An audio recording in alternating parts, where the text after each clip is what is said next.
Bismillahirrahmanirrahim. Assalamualaikum warahmatullahi taala wabarakatuh. Salam pertemuan, salam pencerahan di alam maya. Apa khabar saudara semua? Saya mendoakan agar saudara semua sehat. Apa khabar Mizi? Orang pertama muncul. Mizi, sehat Mizi ya? Anak-anak okey? Isteri rumah okey? Rawatlah kasih sayang bersama keluarga saat-saat kita berada di rumah, saat-saat PKP ni. Saudara Syah Ibrahim, saudara Yahya Abu Hashim. Apa khabar Cikgu Yahya? Lama kita tak berkaraoke ya. Saudara Said Najib, saudara Herman, saudara Ahmad Irman Razali, saudara Openg Temu, Rosnah Abdul, apa khabar Ros? Asri, Cik Pa, Makno, Waalaikumsalam. Saudara Zex, saudara Ruby Din. Jarang Ruby tak muncul awal. Kali ni dapat awal sikit AB ya. Saya mendoakan Bi sehat sebab Ruby ni hadir dengan pasangannya. Doa saya agar Ruby bahagia bersama keluarga dan pasangan. Saudara Ahmad Mohani, saudara Kama Awang, saudara Raja Zam, Raja Aman, apa khabar aku? Saudara Muhammad Azmi, Muhammad Ali. Kelantan macam mana? Teruk ni Kelantan ni, saudara. Saudara Muhammad Fuad, saudara Putra Shah, saudara Azmi Atan, kamu Zaman Zam dan teman-teman yang tak sempat saya santuni hari ini, saya akan santuni usai pencerahan ini, saudara ya. Terima kasih hadir dalam laman yang tak sebegitunya. Yang saya minta adalah like, share dan kalau boleh subscribe. Jadi bila ramai begitu, semangatlah saya ada. Kita tengok signage tentang like, share. Dan kalau terganggu dalam Facebook, lari ke Instagram. Instagram saya akan buka sewaktu saya memulakan dengan mutiara kata sebab Instagram waktunya dah terhad. Baik saudara, saya harus memberi pencerahan tentang kedudukan COVID-19. Hari ini hari Selasa 10 Ogos. Jumlah mereka yang dijangkiti oleh virus corona hari ini meningkat balik. Sebab semalam 18,688, hari ini 19,991 orang. Kurang 9 orang saja. Kalau 9 orang artinya 20,000 lah. Dan jumlah keseluruhan jangkitan adalah sejumlah 1,299,767 orang warga kita yang telah pun dicengah oleh virus corona dengan mengundang kematian sejumlah 201 orang hari ini sahaja. Jumlah kematian terkumpul adalah 11,162. Sebab itu saya sentiasa mengingatkan saudara agar menjaga kebersihan diri, melakukan penjarakan sosial. Kalau boleh duduk di rumah, jaga kebersihan diri, jagalah keluarga kita. Cuma kita jaga keluarga kita sajalah. Ingat saudara, virus corona terus mengganas di bumi tercinta ini. Di Perlis nampak gayanya Pak Nazil. Kehadiran virus corona di Perlis agak meningkat sebab semalam 22. Trendnya daripada 41 dia susut pada 6, semalam naik 22 dan hari ini naik lagi 24. Begitu juga di Kedah. Di Kedah daripada dia susut semalam sedikit, semalam daripada 1,610 kepada 1,328. Tapi hari ini 1,830 ya saudara Bahari. Di Pulau Pinang susut sedikit daripada 908 semalam, hari ini 743. Tapi di Perak nampak gayanya Ebit Yop Yop Lebor. Ebit Yub Lebo tak menjerit ni sebab semalam 935, hari ini naik lagi 953 di Perak saudara ya. Di Selangor ada sedikit susut. Semalam naik. Semalam 5,740, hari ini meningkat kepada 7,338 orang warga Selangor yang dijengah oleh virus corona. Begitu juga di Bola Persekutuan terus meningkat daripada 1,567 kepada 2,374. Artinya sudah 9,000 lebih penduduk Lembah Kelang yang dijengah oleh virus corona. Di Putrajaya juga meningkat daripada 66 kepada 76. Tapi alhamdulillah nampak gayanya di Negeri Sembilan ada sedikit susut. Semalam 1,215, hari ini 564. Berusahalah kita melakukan penjarakan dan juga memutuskan jaringan virus corona di Negeri Sembilan. Di Melaka nampak gayanya meningkat pula. Negeri Sembilan susut, Melaka pula naik. Sebab semalam 360, hari ini Melaka naik kepada 578. Begitu juga di Johor. Semalam di Johor 1,232. Hari ini dia naik 1,334. Warga Johor sudah 103,028 orang yang dijengah oleh virus corona. Di Pahang, alhamdulillah sedikit susut daripada 604 kepada 539. Dan begitu juga di Terengganu daripada 501 kepada 378 hari ini. Tetapi di Kelantan, Saudara Azmi, nampak gayanya trend peningkatan agak ketara di Kelantan. Sebab daripada 870 kemarin, semalam dia naik 914 dan hari ini 1,030 orang. Saudara, di Sabah juga meningkat. Di Sabah meningkat. Semalam 1,247, hari ini 1,383. Cuma di Labuan tu alhamdulillah lah nampaknya single digit dan satu orang saja yang dijangkiti oleh virus corona di Labuan. Tetapi di Sarawak agak menggerunkan kerana semalam 589, hari ini 836 orang. Begitulah saudara keadaan laporan yang sempat saya berikan sebagai pembuka kata kita untuk melihat kedudukan COVID-19 yang melanda di seluruh negara kita. Bersamalah kita berdoa agar tidak lagi saya dapat memberi pencerahan tentang virus corona ini kerana kita mengharapkan supaya dapat diputuskan jaringan ini. Dan untuk keseluruhan bulan ini saudara ya. Bulan ini tanggal 10 Ogos. Mana 10 hari je baru dalam bulan Ogos ini jumlah jangkitan virus corona adalah 186,495. 10 hari saja. Dalam tempoh 10 hari, warga kita sejumlah 186,495 yang dijangkiti oleh virus corona. Saudara, okey, kita pergi tazkirah singkat. Ini tazkirah singkat berhubung dengan apa yang perlu kita ambil perhatian, saudara. Sebenarnya, saudara, bila nafsu sangat rakus terhadap dunia. Ya, jadi dari Ka'ab bin Malik radhiyallahu anhu ia berkata bahawa Rasulullah SAW bersabda, kata baginda, dua serigala yang lapar yang dilepas di tengah kumpulan kambing tidak lebih merosakkan jika dibandingkan dengan sifat rakus manusia terhadap harta dan kedudukan yang sangat merosak agamanya. Jadi dua ekor serigala yang ganas itu pun kalau dilepaskan dalam kumpulan kambing tidak seganas manusia yang gagal mengawal hawa nafsunya. Ini adalah hadis daripada Tirmizi. Kerana kerakusan nafsu manusia terhadap dunia ini seringkali akan merosakkan pegangan dan amalan agamanya. Sebagai contoh, kerakusan dan ketamakan manusia kepada harta, saudara, dan juga kedudukan, sama ada sedar atau tidak, dia akan membawa kepada kezaliman serta kebohongan dan perbuatan keji. Bahkan mereka ini menghalalkan segala cara untuk mencapai matlamat dan tujuan. Ya, jadi saudara, sebab itu setiap manusia harus mengawal nafsu dirinya. Ingat, dunia ini sekadar pinjaman sahaja. Baik saudara, mutiara kita hari ini kiriman sahabat saya, saudara Hibil Hasan, mantan guru. Kata Cikgu Hibil, guru ni selalunya bila dah pension pun kita panggil dia cikgu juga, saudara ya. Kata Cikgu Hibil, dia kata, hidup kita bukan tentang siapa yang terbaik, tetapi adalah tentang siapa yang mahu berbuat baik. Hidup ini adalah tentang siapa yang terbaik, tetapi tentang siapa yang mahu berbuat baik.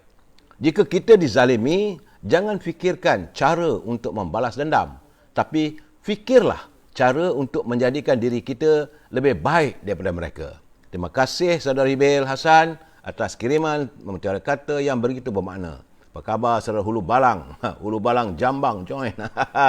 Saudara Bakar Razi, saudara Hamzah Hussein, saudara Bandi, Khairul Badli. Ini di teman-teman kita di Instagram, saudara ya. Saudara Asmaul Muhammad, apa khabar? Besut Terengganu. Siapkan diri. InsyaAllah boleh bertanding pilihan raya nanti. Yang tak wakil rakyat ada pun tak boleh pakai dah sekarang ni. Baik, saudara. Salam impian moratorium dan kumpulan wang simpanan pekerja RM10,000. Alhamdulillah, saya dapat kiriman teman-teman mengatakan ada yang dah mula dapat pembayaran mereka sejumlah RM1,000. Jadi berbelanjalah sekadarnya.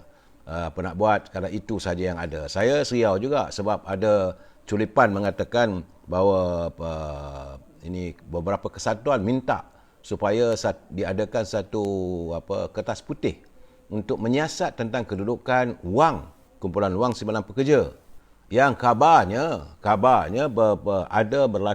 ada diragui kerana wang sudah banyak, tapi hari ini kumpulan wang simpanan pekerja seolah-olah menghadapi kecairan tunai hingga terpaksa menjual aset-asetnya.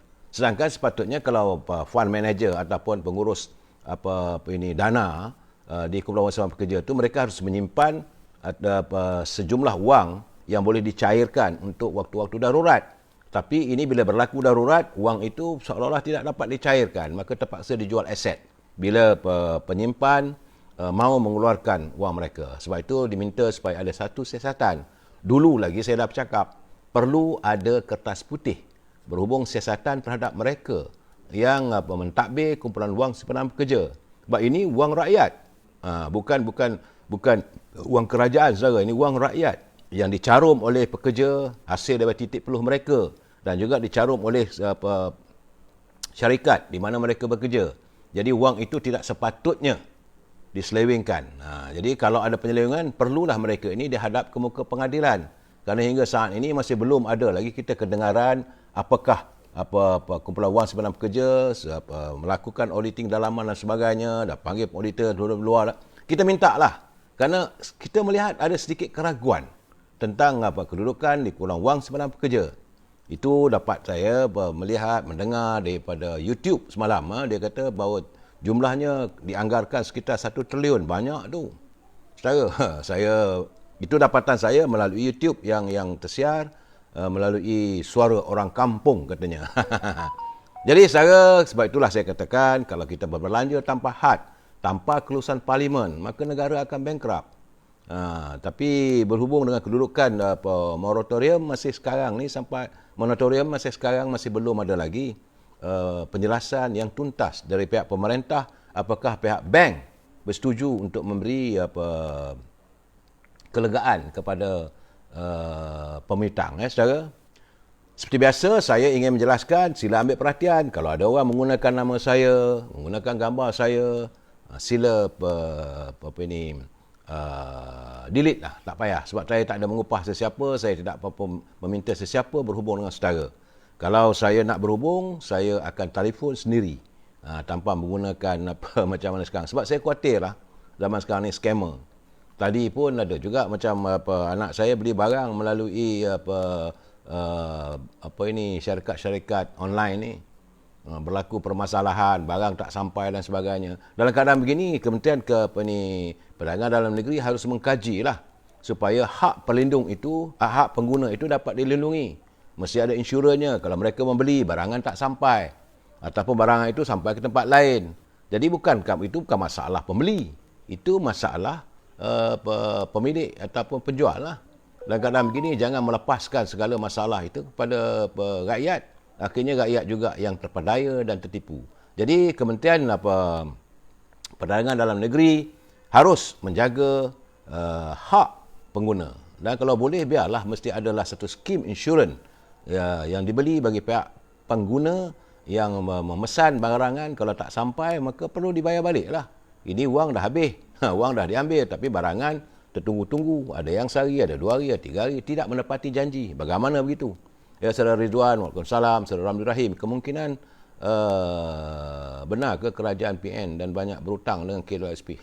Saya wallahualam bisawab, saya tak tahu. Sebab itu kita minta supaya ada satu kajian secara perincian dilakukan terhadap wang dalam kumpulan wang simpanan pekerja.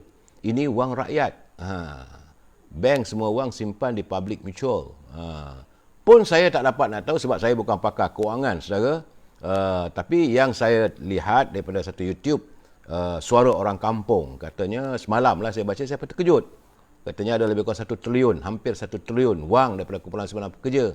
Tapi kumpulan simpanan pekerja terpaksa menjualkan aset. Kalau kita mempunyai simpanan 1 triliun, kenapa perlu dijual aset? Artinya pembahagian wang itu tidak terlaksana bedakannya. Sepatutnya nak labur-labur lah. Tapi mesti ada simpanan yang boleh dicairkan serta-merta. Kalau 1 triliun apa salahnya disimpan yang boleh dicairkan satu mata dalam kurang 100 bilion. Jadi bila ini masalah sekarang ni, bila penyimpan nak mengeluarkan, mereka berdalih itu, berdalih ini. Itu masalahnya. Akhirnya rakyat juga yang susah. Saya tidak mau melihat rakyat menderita dalam keadaan kita begini. Baik, saudara. Tajuk perbincangan kita malam ini, kenapa mesti berbohong? Kita timbulkan persoalan sekarang ni. Kenapa mesti berbohong? Jadi, sebelum kita mendengar pencerahan saya ini, kita santuni dulu. Apa kata pantun Pak Nazil?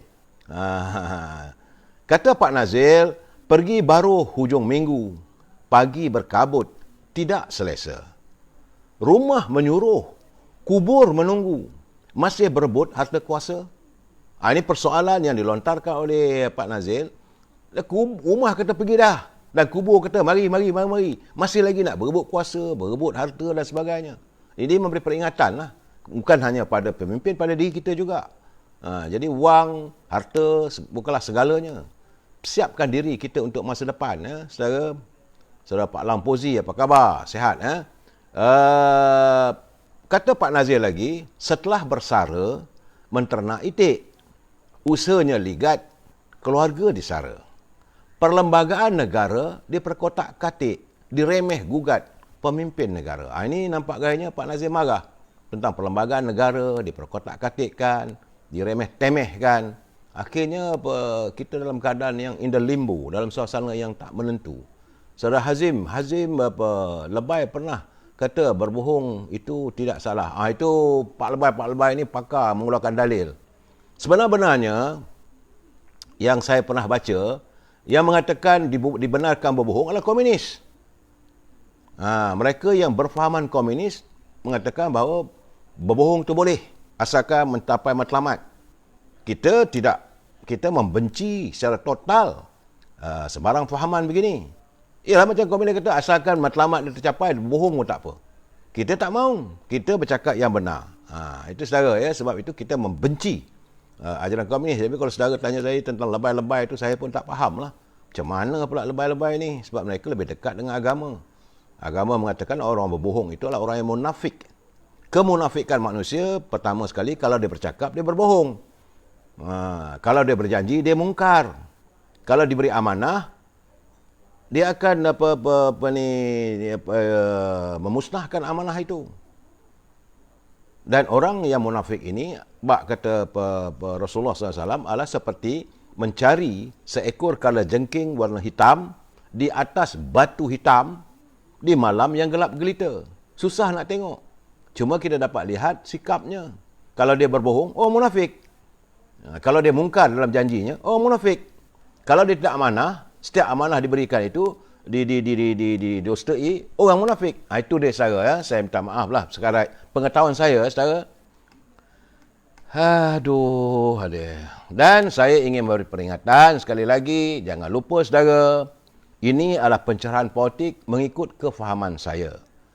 Dan mengikut apa yang saya baca dan mengikut pengalaman saya dan pemerhatian saya. Kita boleh bersetuju dan boleh juga tidak bersetuju. Tak ada masalah. Kalau saudara merasakan saya ni tak betul, okey. Kalau kata betul pun, okey. Tak ada masalah. Sebab ini pencerahan yang dalam bicara santai kita ini, saya memberi pencerahan semampu yang saya mungkin boleh. Baik, saudara? Dan saya melihat masih ada lagi mereka yang menyunting semula live saya ini dan dimasukkan dalam channel YouTube. Maka anda bertanggungjawab atas setiap suntingan yang anda lakukan. Kerana saya tidak bertanggungjawab. Bagi saya, ini adalah pencerahan politik.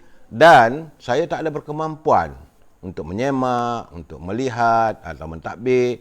Tak ada. Saya tak ada kemampuan. Sebab ini dilakukan oleh orang lain. Jadi kalau nak gunakan live saya ini, gunakan sepenuhnya. Jangan dia buat culipan 15 minit, 10 minit. Jadi lari daripada makna. Kadang-kadang pula bubuh pula tajuk dan sebagainya yang tersasar daripada matlamat bila saya nak menyampaikan. Saudara Bahar ni lebay munafik berleluasa. Itu memang pun sebab baginda Rasulullah ya saudara Bahar, baginda Rasulullah SAW menyatakan di hari akhir zaman nanti akan ada mereka yang menjaja Al-Quran untuk kepentingan mereka. Mereka inilah orang-orang yang munafik. Jadi kita harus menghindarkan mereka ini. Sebab baginda Rasulullah kata akhir zaman nanti Ada umatku yang menjaja Al-Quran untuk kepentingan, untuk pangkat, untuk mencari kekayaan. Jadi kita harus berwaspada, saudara. Ya? Dan kolom ini saya dah cakap kepada saudara, kita mesti bersetuju untuk tidak bersetuju. Ini pencerahan politik dan paling penting sekali, saya mohonlah kalau saudara menghantar kiriman dan persoalan, gunakanlah bahasa-bahasa yang baik. Jangan kita mencaci, menghina dalam keadaan-keadaan sekarang ini. Dunia akhir zaman, saudara. Gunakanlah bahasa yang baik. Sebab saya tengok ada juga teman-teman kita, saudara kita, perantau-perantau di luar negara yang mengikuti live saya ini dan mereka dapat baca. JKM koyak macam mana Ketua Lebai Kedah Datuk. Saya mendengar, saya tak dengar apa yang disuarakan oleh Lebai daripada Kedah yang jadi Menteri Besar. Jadi bagi saya tak sepatutnya lah seorang ketua kerajaan negeri bergurau soal-soal kematian, tempah keranda, benda begini. Nasib baiklah orang Melayu. Bagi masyarakat Cina, saya nak bagi tahu saudara, kepantangan dia apabila bercakap soal kematian. Sebab tu mereka cukup berhati-hati untuk tidak bercakap soal kematian. Malahan kalau saudara menulis surat ke atau menulis nota sama dengan warga keturunan Tionghoa ni, pantang mereka adalah menggunakan dawat merah. Sebab zaman dulu-dulu, zaman maharaja mereka, apabila ada tulisan warna merah itu adalah hukuman mati di kepatangan mereka. Jadi saya haraplah nak jadi orang besar-besar ni bukan mudah. Memanglah tempat tu sedap, yang amat berhormat Datuk Menteri Besar, saudara, tapi janganlah gunakan tapi bagaimanapun alhamdulillah lah Lebai tu dah minta maaf. Itulah saya kata, terlajak perahu boleh diundur, terlajak kata buruk padahnya. Jadi kamu sebagai pemimpin mesti menggunakan pemikiran yang jelas.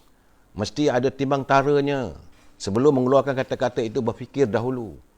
Lebih baik diam daripada kamu bersuara. Tak guna nak cari populariti dengan membuat jenaka dan sebagainya. Rakyat bukan nak dengar jenaka daripada pemimpin. Rakyat nak dengar apa pemimpin boleh beri untuk rakyat. Rakyat nak tahu pemimpin menyantuni rakyat macam mana. Bukan jenaka yang bukan-bukan. Tu saya. Tapi kabarnya tak tahulah mereka yang mengecam melalui media sosial telah pun menghadapi tindakan pihak penguasa. Saya pun tak tahulah. Sebab lebay-lebay ni bukan boleh sentuh mereka. Sentuh sikit, buat laporan polis. Dah susah pula kalau orang yang memberi pencerahan ke, orang yang memberi komen dan sebagainya. Ya, saudara? Saudara Bahari Ismail, Jekom dah masuk. Tak apalah, dia masuk, you are most welcome. Kalau nak dengar. Kalau tak sudi dengar, sila keluar. Saya tak menghalang. Cuma, sedarlah, kerajaan yang anda pimpin hari ini pun tak berapa lama hayatnya. Jadi, kalau anda ganggu saya, buat apa? Apa yang anda dapat? Hasil daripada pendapatan anda itu, kalau mengganggu orang, nak bagi pencerahan tu, anda fikirlah sendiri. Wang yang kita dapat daripada tindakan saya bukan dapat bayaran apa-apa pun. Kerja bodoh jugalah dengan kau dengar buat apa. Selama esok tak payahlah. Tak payah kita tak payah kita komen lah. Kalau kita tahu itu kerja Jekom, kerja orang tak bersetuju, nak buat macam mana? Cuma saya katakan, daripada ribuan yang datang tu, kalau setakat 100 orang yang tak bersetuju, bagi saya okey lah. Kita bukan manusia sempurna. Bukanlah kata-kata yang lahir dari mulut saya ini bak mutiara. Saudara. Sebab saudara, saya melihat sekarang ni, menurut laporan NPC International Incorporated, antara operator ataupun franchiser terbesar di dunia seperti Pizza Hut dan Wendy, dia mempunyai lebih kurang 1,200 cawangan di seluruh dunia dan hari ini menghadapi masalah yang suram. Begitu juga dengan syarikat penerbangan gergasi seperti Lufthansa, itu di Jerman, yang berpuluh tahun menjalankan operasinya sejak tahun 1953 dan revenue ataupun asetnya melebihi 5 bilion dolar Amerika pun bungkus. Kemudian syarikat-syarikat seperti gym, tempat istirahat dan sebagainya yang punya pekerjaan di seluruh dunia lebih kurang 20,000 pun juga bungkus. Dan sekarang kini AirAsia sendiri terbakar 2 bilion saudara tunai. Apabila perniagaan tidak berjalan, sektor pelancongan terhenti dan inilah keadaan yang dihadapi oleh syarikat-syarikat besar. Jadi dalam keadaan begini, pimpinan negara, MITI ke, Kementerian Perdagangan Dalam Negeri, pakar-pakar ekonomi, Kementerian Ekonomi Negara. Jadi, bagaimana anda harus melihat syarikat-syarikat kecil, SME ni, yang baru setahun jagung. Mereka bukan dah establish dah 5-60 tahun macam mana syarikat-syarikat sebut tadi. Dalam keadaan ini, bila mereka terkena kesan daripada virus corona, kesan daripada ekonomi dunia mengudum ini, bagaimana mereka mau menguruskan urusan tunai mereka dalam keadaan begini. Dan lepas tu kalau kerajaan bagi bantuan pun setakat 1,000, 2,000 atau 3,000, ciput sangat-sangat. Tak boleh nak memulakan perniagaan. Sebab itu saya katakan pimpinan harus memikirkan. Kalau dah nak dibuka balik, boleh berniaga balik, fikirkan macam mana mereka nak cari modal. Dah wang dah habis. Macam mana mereka mau memulakan? Nak bercakap bolehlah sebab anda berada di kursi yang empuk. Nah, kalau fikir, bukan sedikit SME, syarikat kecil dan sederhana di seluruh negara kita ini, dan ditunjangi oleh warga bangsa kita. Majoriti kawasan ini Bumi Putra. Mereka lah syarikat kecil dan sederhana dan amat mengharapkan bantuan. Bantuan ni bukanlah macam minta sedekah. Tidak. Buatlah satu cara, satu program. Misalnya, satu injection capital ataupun satu suntikan modal yang akan diambil balik selepas dia pulih daripada ekonominya. Sepatutnya boleh buat, bukan tak boleh buat. Jadi mereka yang berada di Kementerian Ekonomi, di Kementerian Perdagangan Dalam Negeri dan Hewan Pengguna, di Kementerian Perdagangan dan Industri, fikirkanlah. Jangan suruh dia orang fikir, dia orang nak buat macam mana, dia orang terhalang sekarang ni. Saya mengharapkan agar janganlah rakyat kita terus hidup dengan penuh kesukaran, terus dibiarkan hidup terhimpit, tersepit dalam situasi yang tidak menentu, saudara. Jadi ini harapan saya lah. Cuma saya hairanlah dalam menyentuh tentang kekecohan sekarang ini, dalam suasana politik in the limbo. Cuma saya hairan sebab saya teringat dulu waktu Kerajaan Barisan Nasional zaman Tun Abdullah Badawi jadi Perdana Menteri, bila hilang penguasaan majoriti di Parlimen waktu itu, Yang Amat Berhormat Tan Sri Muhyiddin masa itu berada di Singapura. Dia kata dia minta supaya Pak Lah segera turun daripada jawatan Perdana Menteri. Masa itu Timbalan Perdana Menteri masa itu adalah Datuk Seri Najib.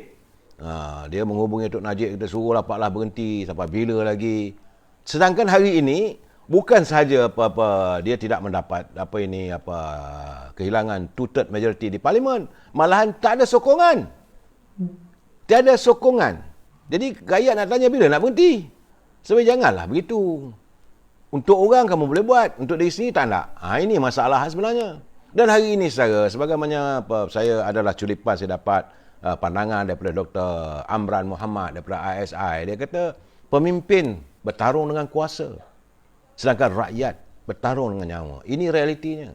Para pemimpin hari ini mereka bertarung untuk merebut kuasa, untuk mendapat laba, untuk mendapat jawatan, untuk mendapat kedudukan. Mereka tidak memikirkan soal rakyat yang bertarung dengan nyawa. Soal COVID tidak dapat ditangani. Macam saya kata semalam lah, masih lagi tidak ada penjelasan daripada Kementerian Kesihatan apa jenis ubatnya. Dan laporan hari ini dah hampir 20,000 balik. Sampai bila kita nak dengar macam ni? Rakyat dah letih sebenarnya. Bukan letih, lenjan. Saya tahu lenjan. Lenjan ni seperti kalau orang tu berlari, dah habis. Orang Kelantan kata habis ok. Orang Perak kata dah habis dah yop. Dah tabako habis dah. Gitu keadaannya. Jadi dalam keadaan begini, pimpinan masih lagi berdolak-dalik soal kuasa. Dan mereka tidak menyantuni masalah rakyat. Apakah mereka juga tidak mempunyai keluarga yang terdiri daripada rakyat marhaen? Apakah mereka tidak mempunyai sanak saudara yang juga tersepit dalam kehidupan begini? Jadi negara dan rakyat Malaysia sekarang ini sedang berhadapan dengan keadaan yang cukup getir. Krisis pandemik, krisis politik, segala-gala amat membimbangkan. Saya sendiri sebenarnya terasa bimbang. Ke mana nak pergi? Ke arah mana negara nak dibawa oleh pimpinan? Jadi bagi saya melihat segala-gala macam mana kata adik saya, MNJR, dia kata segala-galanya kerana ego. Semuanya kerana ego pemimpin yang tak mau turun. Jadi akhirnya parti yang selama ini begitu berjasa berpecah belah. Memanglah saya tahu semua ini kerana pemimpin. Banyak orang bertanya saya, UMNO begitu, UMNO begini. Jangan sebut UMNO. Pimpinan UMNO. Mereka lah yang mencorakkan suasana politik yang akibatkan setengah tu menjerumuskan rakyat dalam kehidupan yang sukar. Pemimpin UMNO sepatutnya mereka mesti mencari titik perdamaian. Perlu ada fikrah kebersamaan.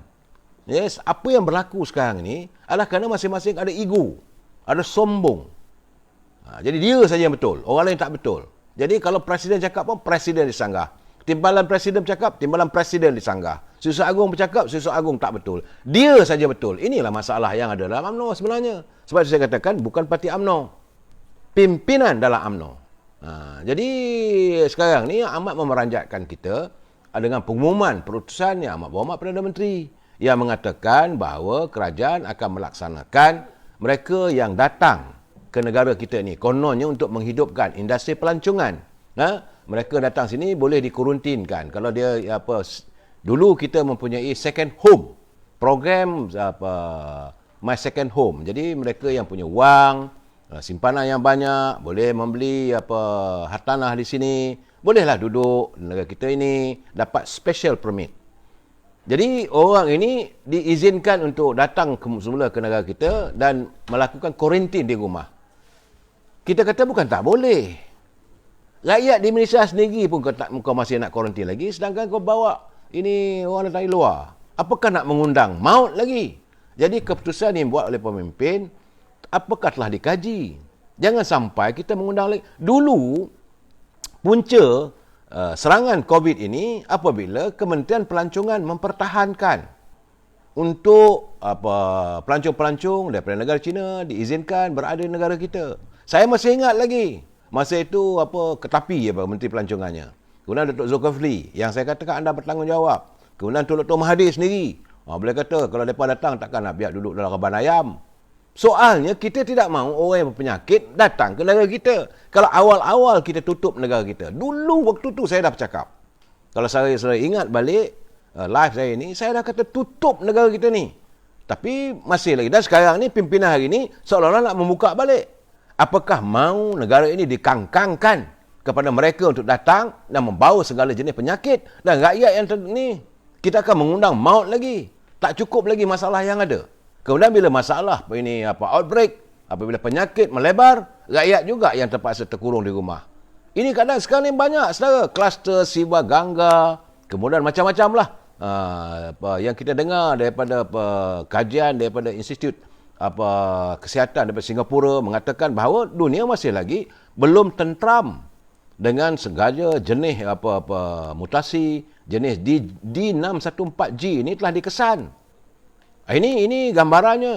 Jadi pengarah program penyakit berjangkit di Duke Noose Medical School, Wang Lifua, berkata tidak ada data ilmiah yang jelas untuk mendakwa bahawa D614G ini lebih mudah tersebar, tetapi dia kata kemungkinan itu ada.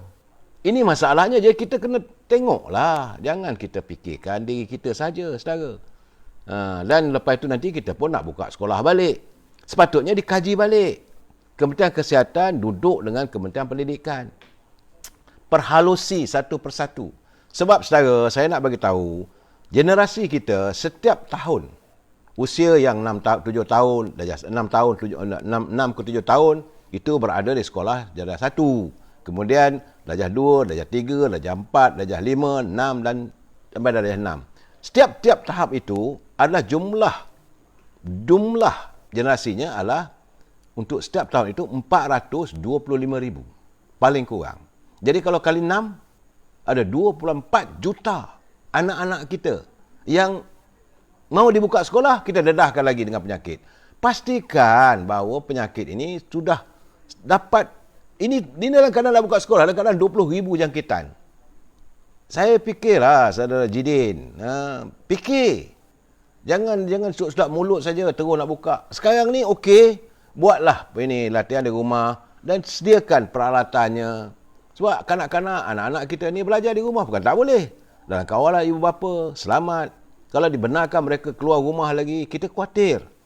Tak pasal-pasal anak-anak kecil kita ni dijangkiti oleh virus corona. Sedih. Saya melihat dalam YouTube bagaimana anak kecil itu terpaksa diambil oleh ambulans, dia bawa beg dia seseorang. Saya sendiri menitiskan air mata. Sedih melihat insiden sebegitu. Kenapa nak dibiarkan anak-anak ini terdedah kepada masalah? Jadi sepatutnya pimpinan negara harus melihat semua ini. Saya, kalau berlaku lagi akan datang, anda adalah bertanggungjawab.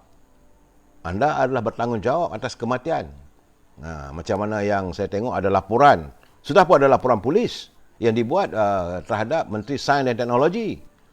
Saya tak mau menghebahkan lagi sebab biarlah pihak polis menyiasat. Sebab ada beberapa laporan polis yang dibuat.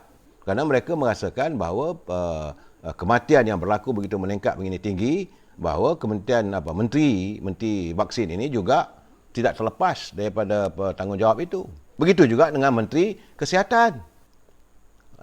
Jangan kita tak boleh begitu juga dengan Ketua Pengarah. Ya, anda 3 orang buat keputusan akhirnya meletakkan negara dalam keadaan rakyat susah. Itu keadaannya saudara ya. Jadi saudara Hanif Ledang, saudara ini Razman, tak apalah, kita sabar dengan percaturan yang dilakukan oleh Jacob ni. Sabar saudara. Saya boleh terima, biarlah dia nak maki Amon. Mereka memang nak mengganggu kita. Tak apa. Dan sekarang ni saudara, kalau kita lihat bahawa apa yang dilakukan oleh pimpinan UMNO adalah bertepatan bila UMNO mengambil keputusan menarik sokongan kepada Kerajaan Perikatan Nasional. Sebelah 14 orang ahli parlimen yang lain tak nak tarik itu mereka punya hal lah. Tetapi kenapa? Kerana seluruh pimpinan parti-parti pembangkang daripada Pakatan Harapan telah pun menarik sokongannya. Dengan jumlahnya tak silap saya 118 orang. Dan hari ini kerajaan pimpinan Tan Sri Muhyiddin sudah tiada keabsahan. Ini realiti. Tapi dia masih lagi duduk nak merasakan, dan kabarnya besok dia akan bertemu dengan pimpinan parti-parti politik yang bernaung dalam Perikatan Nasional. Apakah dia akan membuat pengumuman dan sebagainya, tak tahulah. Katanya, saya dengar dapatan daripada tu, nak berjumpa, nak meeting. Silakanlah. Tetapi itu keadaan dan realiti. Jadi kalau begitu, saya mintalah pak lebay yang ada dalam jalur kepimpinan tu, kotakanlah. Sebab saya nampak ada satu kenyataan daripada salah seorang lebay tu. Dia kata, kalau saya jadi Perdana Menteri, dia kata, saya akan bubarkan Parlimen. Nasihatlah Perdana Menteri. Nasihatkan. Jangan nggih aja. Sebab hari ini terbukti bahawa dah tak ada keabsahan. Kalau hari ini kedudukannya 120. Jadi yang ada pada Perdana Menteri, pimpinannya cuma ada 90 saja saudara. Macam mana kamu kata kamu ada sokongan? Dan ini realitinya. Saya mengharapkan agar dapatlah diselesaikan masalah politik ni. Berlarutan lama sangat saudara dalam indah limbo. Masalah kita dalam UMNO sendiri pun, macam mana tulisan saudara Rafi Awang Kecil, dia kata hari ini ada pasukan dibentuk, kononnya berjumpa dipanggil langkah Sri Pasifik, yang berarusan langkahnya ke langkah Roy Chulan. Konon-kononnya mereka sekarang ni sedang berusaha. Matlamatnya lain tak ada. Mereka nak mempertahankan kedudukan walaupun sehingga menjebak UMNO sebagai sebuah pertubuhan haram. Ini masalahnya. Macam mana yang dikeluarkan oleh Ketua Pengarah. Boleh dikatakan bahawa pimpinan UMNO sekarang ni caretaker. Jadi kalau saya melihat, membaca, menatap kenyataan daripada peguam terkemuka saudara Hanif Katiri, dia kata Ketua Pengarah ni macam mana ni? Macam mana seorang Ketua Pengarah boleh mengeluarkan kenyataan begitu saja? Sudah ada hitam putihnya. Di bawah perkara berapa, atau berapa. Sebab semalam Setiausaha Agung UMNO telah pun menghantar surat dan sebagainya. Hantarlah balasan dulu, jangan terus buat pengumuman bahawa pimpinan UMNO hari ini adalah bertaraf caretaker. Ini tak betul. Jadi matlamat lain tak ada. Artinya keputusan yang dibuat oleh UMNO itu mahu dihalang. Saya melihat bahawa besar kemungkinan mereka nak menghalang ini kerana besar kemungkinan mungkin akan diadakan pilihan raya umum. Kalau pilihan raya umum nanti, maka mereka yang berada, yang enggan keluar itu, sebagaimana kenyataan daripada Setiausaha Agung, tidak akan dicalonkan semula. Jadi mereka mencari jalan, mencari upaya. Seolah-olah jadi kepimpinan di tingkat 38 tidak berkuasa untuk menentukan calon-calon daripada UMNO. Ini sebenarnya yang sedang mereka lakukan. Sebab mereka sendiri sekarang ni dah sedar diri. Mereka tidak mempunyai keabsahan. Sebagaimana yang tanggal saya tengok ada satu yang tular hari ini. Datuk Ismail Sabri, dia bercakap itu 20 Ogos tahun 2020, masa Kerajaan Pakatan Harapan mula kehilangan keabsahan. Dia kata bahawa kerajaan masa itu pimpinan Tun Dr. Mahathir. Dia kata kerajaan sudah hilang keabsahan. Kerana sokongan dah tak ada. Maka sewajarnya lah berhenti, dan menteri-menteri sudah hilang legitimasi dan tidak lagi boleh keluar di kaca TV bercakap sebagai seorang menteri. Itu kenyataan timbalan pada menteri. Dan hari ini, anda yang berada dalam Kerajaan Perikatan Nasional, yang cuma ada sekitar dalam 90-95 orang ini, apakah anda mempunyai legitimasi? Jadi sebab saya katakan, orang bercakap boleh. Orang kata, ini tak betul, ini. Jadi anda macam mana? Ini masalahnya, saudara. Jadi dalam keadaan begini, ada seorang bertanya dengan saya, awal pagi tadi. Seorang ketua bahagian berbual dengan saya. Dia kata, macam mana keadaan sekarang ni, kedudukan Perdana Menteri kita ni apa semua. Saya kata, masalahnya saya bagi beliau pun bersetuju dengan pandangan saya. Beliau lah ketua UMNO bahagian. Kami berbincang mengatakan bahawa kedudukan sekarang ni yang Muhammad Perdana Menteri ni diibaratkan bukan gitu ya, dia bukan kabur pengertiannya. Dia bukan dipanggil rabun. Saya tak kata itu, tapi maksudnya ibaratnya seorang yang rabun, okey, dia minta nasihat daripada orang yang buta. Inilah keadaan sekarang ini. Jadi mencemperalah setiap nasihat itu sebab orang yang buta. Sebab saudara lihat, ramai sangat penasihat-penasihat yang dilantik oleh Perdana Menteri bertaraf menteri. Jadi contohlah yang terbaru, lantik pula ini mantan Menteri Besar yang hilang legitimatenya, yang hilang kepercayaan di kalangan ahli-ahli Dewan Rakyat di Dewan Negeri di Perak, dilantik sebagai penasihat bertaraf menteri. Kita ada penasihat untuk negara China, kita ada penasihat untuk negara Sabah dan Sarawak, ada penasihat negara Timur Tengah apa semua. Jadi penasihat ni orang buta dan dia gabun. Inilah jadi masalahnya, saudara. Kemudian ada seorang lagi bertanya kepada saya. Dia kata, macam mana sebenarnya ekonomi negara kita ni? Dia kata, awal pagi tadi, saya nak bagi pandangan pun saya bukan pakai ekonomi. Cuma saya kata, beginilah bang. Dia kata, saya minta maaf lah kalau saya silap. Dia umpama satu orang tu, dia tak pandai buat bangunan. Dia mungkin ada kereta, dia mungkin ada rumah yang cantik, tapi bukan dia yang membinanya. Tapi kita suruh dia bina rumah. Dia bukan pandai rumah. Dia tak pandai, dia bukan tahu macam mana struktur nak membina bangunan dan sebagainya. Tapi kita suruh dia bina. Dan dia pula mengaku dia boleh. Berdasarkan rumah dia. Jadi akhirnya, kayu beruti yang kecil itu dijadikan gelegar. Kayu yang besar itu dijadikan untuk susu atap. Kemudian sepatutnya kayu yang besar itu dijadikan tiang seri rumah. Tapi dia ambil kayu-kayu beruti yang kecil itu konon sebagai tiang seri rumah. Papan-papan sayung, saya harap anak-anak muda faham papan sayung. Ini orang dulu panggil. Yang kalau dekat kedai papan tu, yang tak nak pakai. Ini dia dekat lantai. Akhirnya rumah yang dibina itu sengit. Jadi bila rumah tu sengit, cari kayu, tumpangkan. Supaya tegak balik. Dia tak pandai. Jadi tak tumpang. Jadi bila orang terlanggar aja kayu ni, maka rumah tu pun boleh roboh. Inilah gambaran yang saya boleh beri. Nak bagi cerita-cerita macam mana saya sukar nak bercakap soal ekonomi makro, mikro, ekonomi. Tak ada. Yang mudahnya orang tu tak pandai. Bukan dia tak tahu, dia biasa duduk rumah besar. Tapi dia tak tahu struktur. Dia bukan ada arkitek, dia penasihat-penasihat dia ambil. Itu macam orang rabun ambil penasihat daripada orang buta. Itulah keadaan negara kita sekarang ni. Jadi akhirnya ekonomi kita lumpuh dalam keadaan hari ni. Buat begitu salah, buat begini salah. Seorang saudara saya lah, dia peneroka. Dia menjadi peneroka di Felda. Dia telefon saya sekitar jam 11 pagi tadi. Dia kata, macam mana? Dia kata, boleh tak bagi pandangan? Kami ni warga Felda ni susah. Saya kata, bang, sekurang-kurangnya you mesti bersyukur, bang. Dia kata, kenapa pula? Abang at least sekurang-kurangnya ada tanah. Ada pertanian. paling-paling tidak ada penghasilan. Saya ibaratkan bang, saya kata, abang ni mempunyai dia duduk tinggal di pesisiran pantai.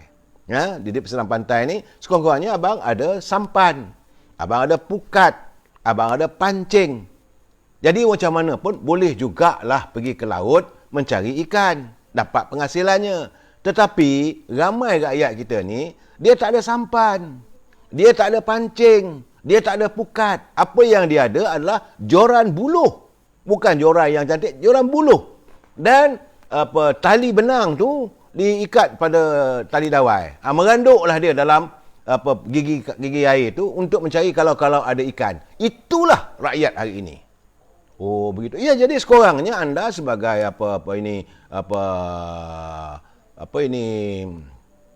anda menjadi warga Felda, sekurang-kurangnya ada tanah, boleh bertanam. Ni yang duduk di tengah kota raya, macam mana? Mereka ibaratkan duduk dia tinggal di pesisiran pantai nak cari rezeki daripada ikan. Nak buat macam mana? Itu gambaran yang saya dapat. Jadi sebab itu saya bertanya pada kawan-kawan dan bertanya pada pimpinan, kenapa mesti berbohong? Kenapa anda mesti berbohong dalam politik? Sebab itu saya suka juga ni sahabat saya, Saudara Azmi daripada Kelantan. Saudara Azmi dia kata, apabila ada katak yang melompat sebelum parlimen bersidang nanti dan mengundi percaya pula. Sepatutnya undi tak percaya. Tiba-tiba dia memberi kepercayaan. Maka secara langsung kita tahulah mereka ini adalah penerima kepada durian RM30. Kan sekarang heboh tentang dia tak katalah rasuah dan sebagainya. Jadi SPRM bolehlah monitor orang macam ni. Rakyat pun akan tahu bahawa artinya durian sudah ada pembelinya, durian RM30 apabila berlaku lompatan baru. Sebab dalam politik ni katanya betul. Ada kalanya kawan jadi lawan, lawan jadi kawan. Itu adalah lumrah dalam politik. Sebab sekarang ni sebenarnya saya ingin menyantuni rakyat juga hairan. Macam mana seorang pemimpin yang selama ni sebegitu hebat mengkritik, masa dia di luar kerajaan, mestilah dia pemimpin UMNO lah, saya cakap terus terang, ini pemimpin UMNO. Punyalah bagi kritikan. Gedebum, itu tak kena. Tiba-tiba boleh berubah arus 160 degrees U-turn. Memuji pula. Apakah ada sesuatu? Apakah dia mendapat sesuatu? Ataupun apakah ada ugutan? Apakah dia senertinya sudah ada orang tercium sesuatu yang tidak baik yang dilakukannya dan ini dijadikan umpan ataupun ugutan? Kalau kamu tak sokong, maka kamu akan dihadap ke mahkamah, kamu akan disiasat dan sebagainya. Jadi kerana takut, maka dia pun cuba nak jadi sebagai pembela nombor satu. Ini yang sedang berlaku sekarang ni. Sebab tiba-tiba saja ada setengah tu terus senyap, terus menikus. Tapi sebelum tu bagai nak rak, orang ni tak betul, ni tak kena, orang ni tak. Tiba-tiba terus menikus. Jadi bila melakukan U-turn ini, rakyat harus melihat dengan penuh kesangsian. Adakah dia sudah mendapat sesuatu tawaran? Jadi dapat sesuatu tawaran ni, jadi tikus mondok lah. Jatuh di bawah atas guni beras, kenyang. Kerana saya sebenarnya saya amat sedih kerana melihat ada sahabat yang selama ini begitu baik, bersahabat. Kalau bercakap, bila saya melihat di anjung kuasa di tingkat 38, bila berbual dengan Presiden UMNO, punyalah baik. Dia lebih baik daripada orang lain. Oh, bos, iyalah bos. Tiba-tiba hari ini disongsong bagai nak rak. Presiden cakap begini, tak betul. Sisa UMNO kata begini, tak betul. Dia saja yang betul dan hari ini disongsong segala-galanya. Saya hairanlah. Apakah kerana politik anda boleh kehilangan sahabat? Apakah ada kerana politik anda sudah hilang hormat sebagai insaniah? Jadi sebab sekarang ni serang hebat. Diserang bukan main-main saudara. Dia serang dengan gunakan segala pelbagai akta. Malahan sampai ke peringkat UMNO nak diharamkan. Apakah ini nilai sebagai seorang politik? Apakah orang macam ini boleh kita letakkan sebagai pemimpin? Saya ragu. Ada yang kata pula tu kerana dedak. Apakah dah dapat dedak? Maka dia buat U-turn. Jadi akhirnya politik ini dilihat cemar. Bila orang berkata politik ni cemar, mereka marah. Pelakon-pelakon politik ni akan dilihat sebagai badut-badut di pentas sarkis yang tak boleh dipercayai langsung. Yang rakyat boleh tengok mereka dengan ketawa je, kita tepuk tangan je. Okey, lakonan ini babak 1. Usul undi tidak percaya kepada Perdana Menteri. Okey gini, babak 2, babak 3. Inilah yang sedang dilakukan, yang dipertontonkan oleh pimpinan politik yang menjadi badut-badut politik. Saya hairan, saya amat terperanjat. Malahan hari ini saya amat terperanjat bila saya dengar dalam YouTube semalam. Apabila mantan Ketua Wanita UMNO Malaysia, Tan Sri Rafidah Aziz, dia kata, apa hal ni? Pemimpin hari ini menjadi sebagai itik tempang, lame duck. Malahan dia mempertikaikan, ya ini perlu disiasat. Sebab dia mengeluarkan kenyataan bahawa wang negara sudah 1 triliun digunakan. Sedangkan rakyat hidup susah. Saya terkejut. Alamak, 1 triliun lagi. Ini kenyataan daripada mantan menteri. Bukan hanya menteri, beliau juga adalah mantan ketua wanita. Dan saya harap saudara boleh semak dalam YouTube orang kampung. Saya terkejut gambarnya Tan Sri Rafidah pakai baju hijau. Kalau saudara cari dalam YouTube tu boleh dengar. Bahawa dia kata bahawa kerajaan menggunakan wang sejumlah 1 triliun. Wow. Bukan sikit. Jadi sepatutnya pimpinan dan pihak-pihak berkuasa harus menyiasat. Orang-orang macam ini perlu dibawa ke tengah. Ini duit rakyat. Ini saya haraplah supaya kita tak mahu lagi landscape politik kita ni dipengaruhi oleh orang yang tidak mempunyai, bukan hanya keabsahan, yang tidak mempunyai dignity. Sebab itulah kita amat mengharapkan pimpinan yang mempunyai moral, yang mempunyai dignity. Moral ini kena baik. Bukan boleh sembarangan dan mempunyai integriti. Yang tahu membezakan yang buruk, yang baik, yang tidak akan bersekongkol dirinya dengan segala kebejatan. Ini perlu dilakukan. Jadi, kalau itu ada, tidaklah berlaku perbalahan sama sendiri. Sepatutnya kita boleh saling tegur-menegur. Jadi, akhirnya, rakyat melihat bahawa politik ini benar-benar jijik. Politik ini sesuatu yang amat menjijikkan di mata rakyat. Itu keadaan saudara. Sebab saya tengok macam mana ROS boleh buat kenyataan bahawa hari ini pemimpin-pemimpin UMNO, presidennya, timbalan presidennya, semua majlis tinggi hanya bertaraf caretaker. Saya kata apa hal lah sampai begini sekali. Takut sangat kamu akan digugurkan. Kamu dah memilih untuk berada di sana, teruskanlah. Sebab itu saya dah katakan, kalau anda memilih untuk menyokong di sebelah sana, kalau anda yakin parti sebelah sana itu lebih baik, silakan keluar. Tak ada masalah. Jangan melakukan kemunafikan dalam politik. Sana enggak, sini enggak. Sana nak sokongan, sini nak sokongan. Tak mahu begitu. Anda harus menerjemahkan atas pemikiran anda. Ini yang benar. Pergilah, tak ada masalah. Dan kalau berlaku pilihan raya umum, silalah bertanding. Dan kerana anda melihat pimpinan UMNO yang telah pun dibersihkan hari ini. Saya sebenarnya takut bila menatap pada tanggal semalam Datuk Seri Najib, dia mengatakan mereka sedang meminjam wang dengan begitu banyak. Tanggal 27 Julai pinjam 55 bilion. Tanggal 3 Ogos pinjam 4 bilion. Tanggal 9 Ogos semalam pinjam 2 bilion. Jadi kerajaan pinjam sudah 11.5 bilion dalam tempoh 10 hari. Oh, ya Allah, ya Tuhanku, apa jadi ni? Kenapa begitu keadaan sekarang ni? Sedangkan wang itu sampai kepada rakyat. Dapat ke? Jadi ini kita harus berani menyuarakan kalau benda kepincangan berlaku. Saudara. Jadi dalam keadaan begini,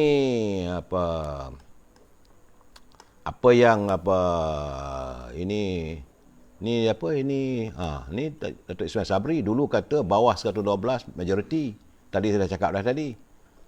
Dulu masa kerajaan Pakatan Harapan dulu, bawah 112 tak ada legitimate. Sekarang di bawah 100 pun dia nak mempertahankan. Sekarang ni kedudukannya sebenarnya saudara, mungkin saya bertanya, daripada 222 orang ahli parlimen, 2 orang telah meninggal dunia, cuma tinggal 220. Tetapi 107 ahli parlimen bersama dengan pembangkang, 15 ahli parlimen UMNO. Jadi kalau 107 campur 15, artinya 122. 122 ini tidak bersama dengan Kerajaan Perikatan Nasional. Dengan sendirinya sepatutnya cuma ada berbaki daripada Kerajaan Perikatan Nasional cuma 98 orang ahli parlimen yang menyokong beliau. Jadi mana ada keabsahannya? Bagaimana mengatakan dia masih mendapat sokongan majoriti? Jadi dalam keadaan begini, adakah Kerajaan Perikatan ini masih sah mengikut perlembagaan? Perlembagaan kita mesti majority rule the minority. Sudahlah parti itu masih mengamalkan politik demokrasi yang songsang, mana yang kecil memerintah yang besar, takkan dalam kerajaan pun mau mengadakan kerajaan yang songsang. Anda tidak mempunyai jumlah majority. Dan tidak mempunyai legitimate. Ini ceritanya banyak orang bercakap kenapa ini tak suruh dia berhenti. Dia yang suruh dia boleh berhenti, dia sendiri je.